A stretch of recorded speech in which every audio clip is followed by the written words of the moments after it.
Hi, and welcome to this Musostudy video on academic reading. Academic reading is part of the study skills that you need to be successful in your academic work.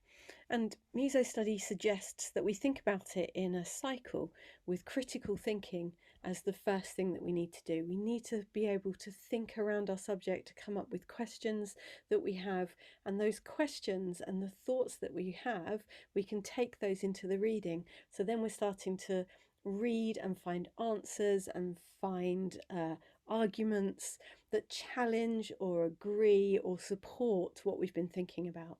And then that reading that we do then feeds into the writing that we're going to be doing about the subject that we've been researching.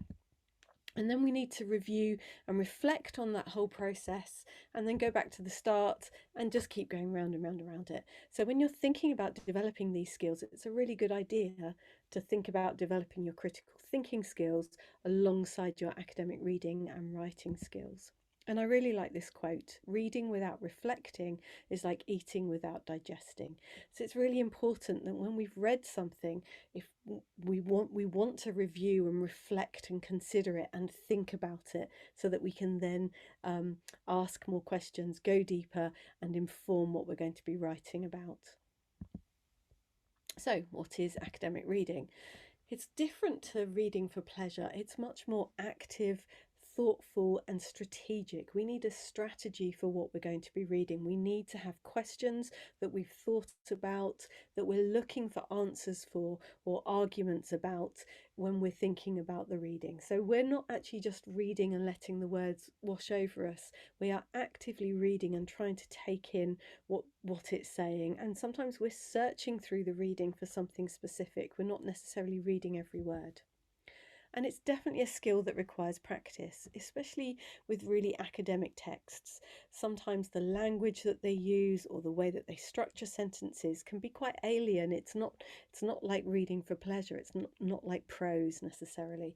And so it takes a while to get your eye in and just to be able to understand. So don't feel that you're terrible if you read something and just have to put it down after a paragraph and go, what? It happens to us all, but it definitely improves the more that you do it and the more strategic you are in your approach.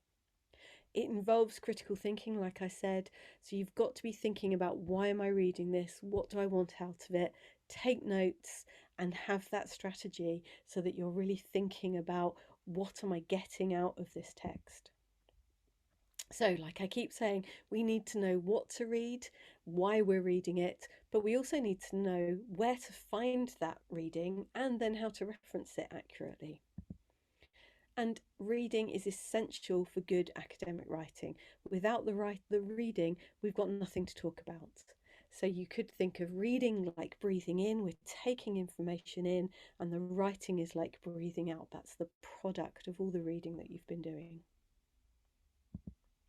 So where do we start? Here's a short 6-question test just to kind of help you rate what your strengths and weaknesses might be.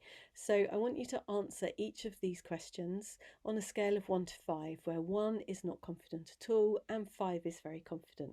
So you might want to pause in between these questions and just have a little think before you write your answers down. So question 1, how confident do you feel in your reading skills? So, for example, the speed and comprehension that you have. Question 2, how confident do you feel in knowing what are suitable texts for this module or for the reason that you're doing the reading? Question 3, how confident do you feel in finding these texts that you need? Question 4, how confident do you feel in making a judgment on the relevance of a text? Question 5, how confident do you feel in finding the useful information in a text? And question 6, how confident do you feel in using the information in a text? So have a look at all your answers and see where you've scored most highly and where you don't feel so confident. And then these next few slides are going to take you through some different tips which will hopefully address these different areas. So reading skills, covering question 1. Reading is to the mind what exercise is to the body. It's definitely a skill and it definitely gets better with practice. So it will gradually improve. You might not see a direct straight line of improvement, but the more you do it, the easier it does become. If you do have a specific learning difficulty, this might be different. And I would strongly suggest that you go and find some support from your institute. There will be dedicated academic study skills tutors or student services support workers who can help you with those. It's really important to know, why am I reading this text? So if you've got a research question you're trying to answer, if you're looking for something specific, write it down on a piece of paper or write it down on a spreadsheet where you've listed what the text is once you've found something that you're interested in, and that you can look at and go, okay, what do I want to get out of this text? And you could start to build up your confidence by starting with short, easy to read and easy to use articles. So if someone's written a book, the chances are that they may have written a shorter academic article about it, which kind of presents the ideas in a smaller way. So maybe start with that article. Ask your tutor, if you're really struggling, can you point me in the direction of some articles to start off with? And then you can look at the reference list at the end of those articles to maybe look into other places or to go deeper. But start off with something shorter. You can try some techniques such as skimming, scanning, and strategic reading. So skimming is where you just skim through the whole of an article or a chapter, and you're just skimming through just to get an idea. You're not actually reading anything, you're just trying to take in some information. So what's the title? What's the introduction paragraph? What's the conclusion? Are there any headings? What are these headings saying? Are there any images? What are those images suggesting? So you get a general idea of what this article is about. And you could scan through for specific keywords. So say you're researching on peer feedback in performance, maybe they're the words that you're really looking for. And as other words associated with that term come up in the reading that you do, you'll be adding those as well. So you're scanning through and you're looking for the keywords for the areas that you actually want to read about. Don't read the whole article. You might not ever read a whole book or a whole article for a piece of work that you're doing. You might only read sections, or you might not read the whole article or the whole chapter or the whole book or whatever until you've really found the key ones which are really important. Then you can also try reading strategically. Okay, I only want to know about research techniques, so I'm not really going to bother too much with conclusions and introductions. I'm going to go straight for methodology sections. So I'm trying to just find specific pieces of information in certain sections of the article. There's some more practical things you can do as well. You could start to create your own glossary of troublesome words, put it into a spreadsheet. It's really useful. Google it, try a Wikipedia page just to kind of get a definition or an explanation of what this thing is. And you'll notice the words that keep coming up. You think, okay, I can't remember what that is. Let's go and write it on my list. You could even share it with your peers as well. Maybe you could create an online shared one. Keep a list of what you read with notes and references. So a spreadsheet is a really good idea, maybe with some headings along the columns of why am I reading this, what were the key points, what questions do I have at the end of reading it, what else do I need to know. Always put in the title and the author and the year. That will help you to find it. If there's a web link for it, always put that in as well so you can go back and find it again. And if you want to, and if you think it's definitely going to be a useful article, put in the Harvard reference as you go so that you don't have to then have one big slog at the end of your work of finding all the references. Harvard referencing is really important. The way that you present your written work shows a level of care that you've taken over your work. So your institute will have a guide. There's a really good book called Cite Them Right, or you could use something like neilstoolbox.com, which will create Harvard references for you. Once you've created them, put them into that spreadsheet that you've created of your reading list. Or if you are reading lots or you're doing quite a large piece of work, you might want to learn some citation software such as Zotero or Mendeley. These are free. they're quite complicated to get used to, but once you've got used to them, they're a massively wonderful dumping ground for every piece of reading that you do. You can bring in PDFs, you can then highlight and make notes on your PDFs within the software so that all of your note taking, especially if you like to do it on a computer rather than by hand, is all in one place. You can then search your own notes for keywords. So, for example, when I'm doing my literature review, I write lit rev in the notes of every article that I'm reading, which I know is going to form part of that literature review when I come to write it. So then I can do a search on lit rev and go and find all those things that months ago I thought, oh yeah, that might be useful. So, suitable texts, which goes back to questions 2 and 3 of that quiz that you did. Find all the best places in your institution for accessing texts. Is there a physical library? Does your tutor have texts that they can point you to, either physical ones or online ones? What online library does your institute have? Find out the logging details, make some notes of how to log back in the next time you go to it. Keep a list of all of them. Think about specialist journals and websites that exist for the area that you're looking at. Again, ask your tutors, ask your peers what they've found, and keep a list of those. Also use Google Scholar. This is a really, really useful tool. It does more than just list academic articles. I really like this video. It's quite short and it tells you some of the ways that you can work your way around Google Scholar and make it more useful for you. Judging texts. Okay, so now we're getting more into the academic bit and the critical thinking bit of reading. If you're struggling with reading, maybe read as a group. If there's a key text or a core text that your teacher has set you to read, maybe informally or formally, link up together and do some reading. Create like a little book club. Try and make it fun. It gives you a chance to talk to each other. It gives you a chance to ask the questions that you maybe are too scared to ask your tutor. Although if your tutor's great, no question is a silly question. They will always be willing to help. Use a model for questioning the texts that you read. We're going to go through a few of them in a bit of detail in a minute. Or you could create your own model or list of questions, or even a bookmark, especially if you're reading physical books. A thing that I like to do is to write down my questions on a bookmark and then keep them in the book, and then they're there for me to look at as I'm going through. If you're reading something quite specific or you're researching an area that's quite specific, you might want to make your own model of what are the questions that I want to ask of each text.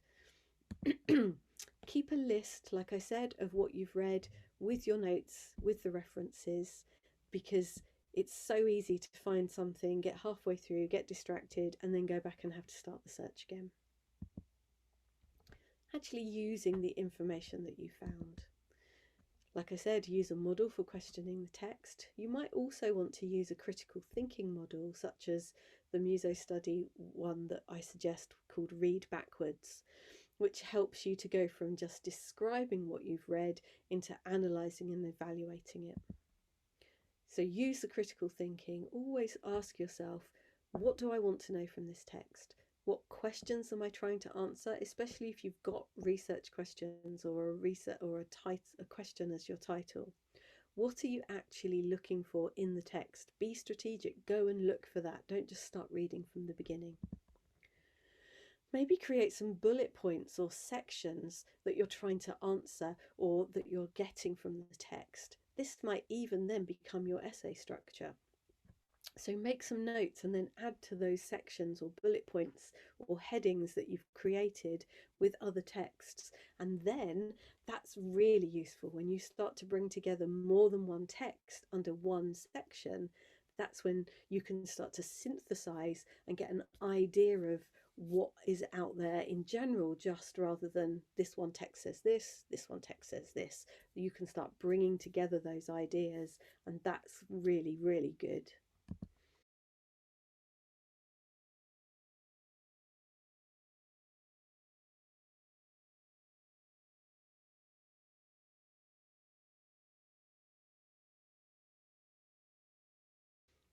So some of the models that you can use for reading. One is SQ3R, and this stands for survey, question, read, recite and review. And it gives you a structure to deepen your reading. So the structure is, number one, survey. So you're just skimming through, like we said. You're looking at the chapter title, its introduction, any headings or standout text, and this will give you an overview of what this text is about. Then you're going to start to question. So turn to the chapter title, or rather turn that chapter title into a question that you will then be able to answer by reading the text. Okay, so what is this title actually about? What is the question? What are they actually answering in this piece of work? Maybe what questions have I got as well? So read the chapter or the text to answer the questions that you posed at stage 2. So you've written yourself some questions, you're looking at things, and then you might want to take some notes against those questions. Recite. Try to answer the questions from memory without referring to the text or your notes. So once you've read the bits of the section that you're looking for, then go back without looking at it and start thinking about those answers that you found. Okay, can I remember them? What were the standout bits? That will maybe show you what's really gone in from the reading. And then do a review. Review the text by rereading sections, looking over the notes that you've made.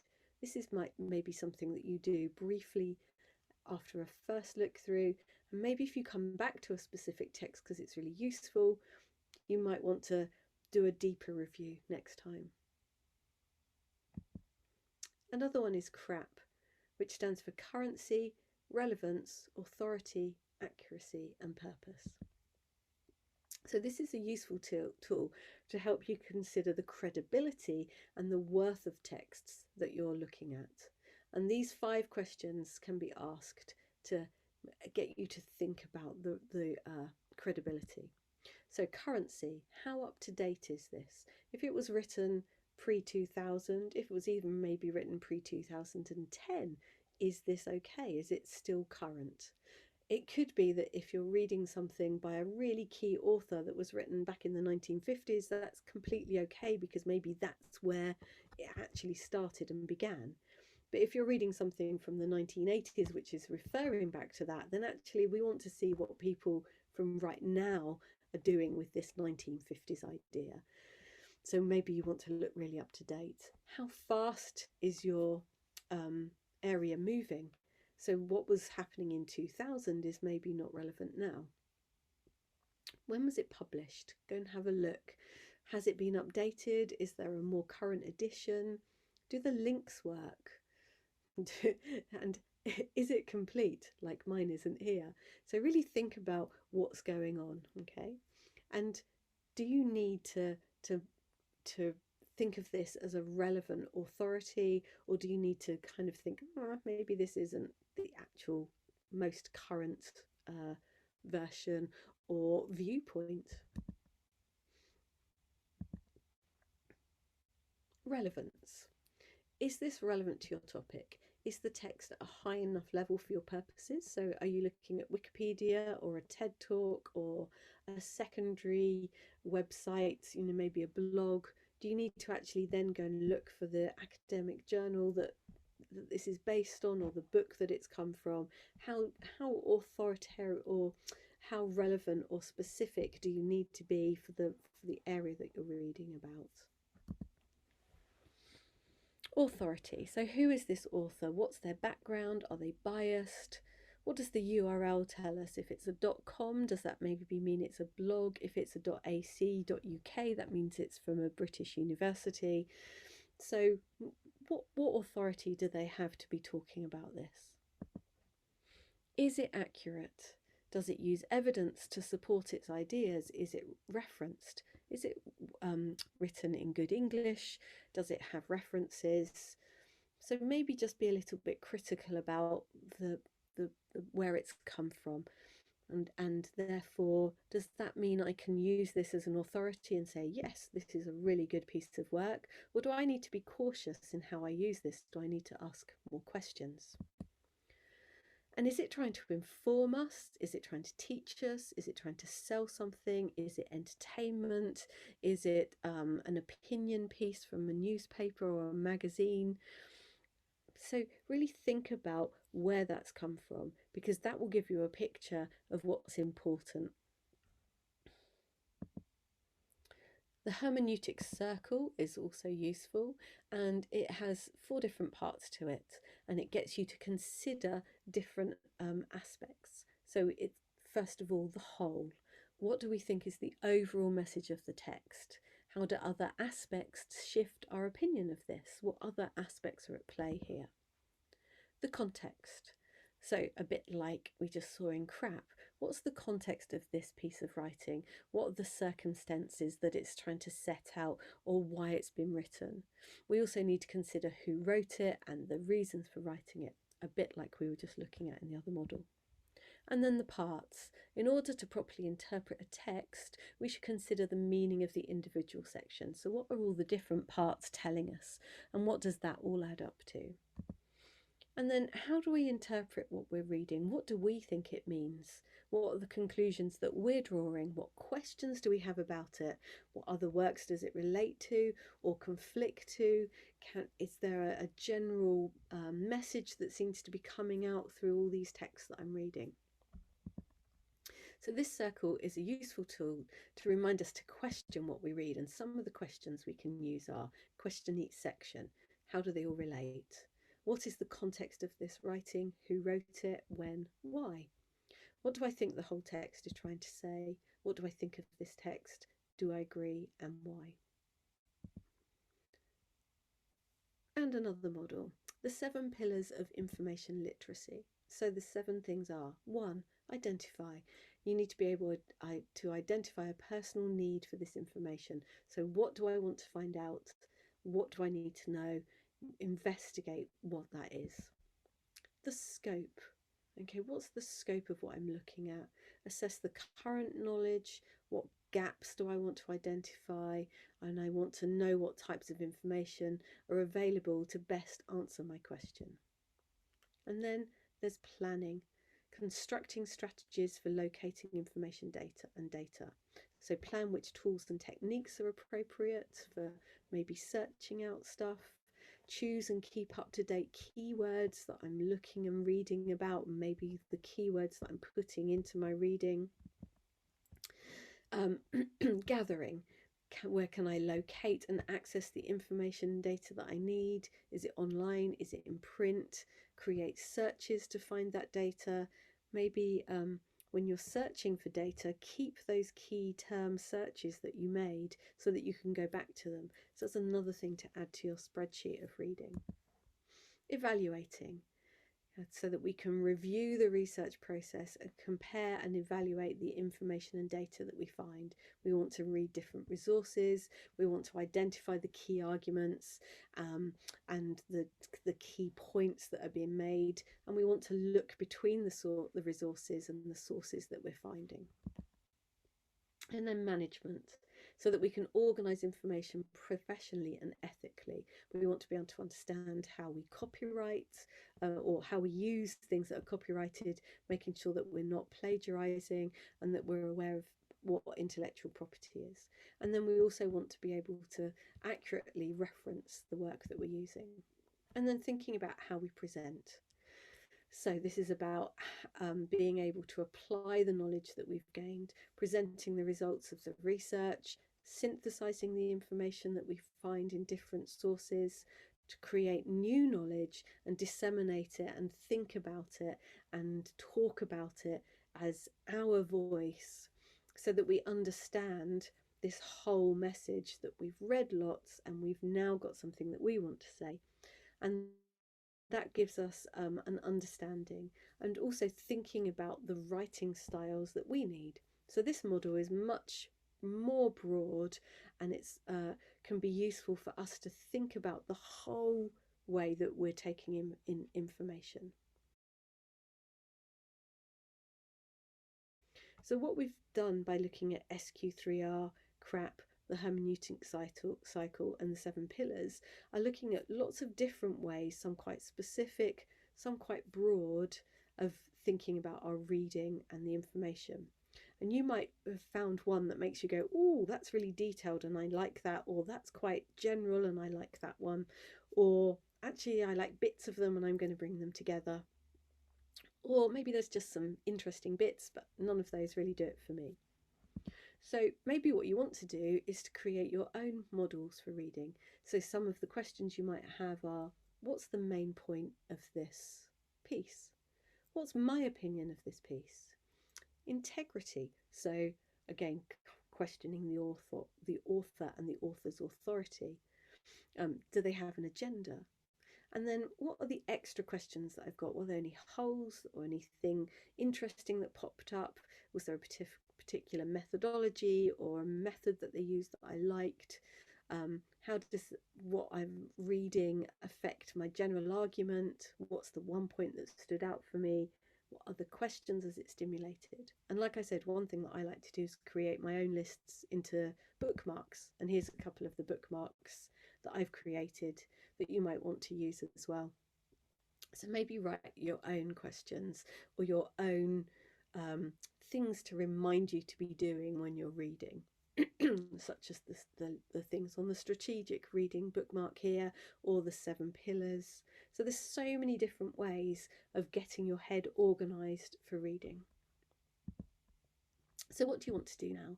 Well, think about where your reading sits within all of this academic studies that you do, and think about, okay, what skills do I need? Do I need to work on actually just getting in and doing the reading so that I feel like I'm getting better at reading? Or do I need to be more critical in my thinking and my questioning before I do the reading? Do I need to make lists of what I'm reading? Do I need to write down notes of the ideas that are coming up for me so that I can start to put those into some kind of list that I can think about for my writing? There's lots more at musostudy.com. You can go and look at the top tips page, which has some specific things for students, but you can also go and look for teaching and learning activities within each teaching and learning activity. So for example, there's a TLA for the Hermeneutic Circle. You'll find the bookmark, you'll find the image. So maybe if there's specific things in there that you want, you can go and glean them from that as well, because Musostudy is more teacher focused rather than student focused. So I hope that that's been some use to you, and just keep talking about it to your teacher, to your peers. It can feel really isolating and like you're the only one who's struggling, because it can feel like a struggle sometimes, but it's a really necessary and important part of academic studies. So do reach out and get help. Thank you.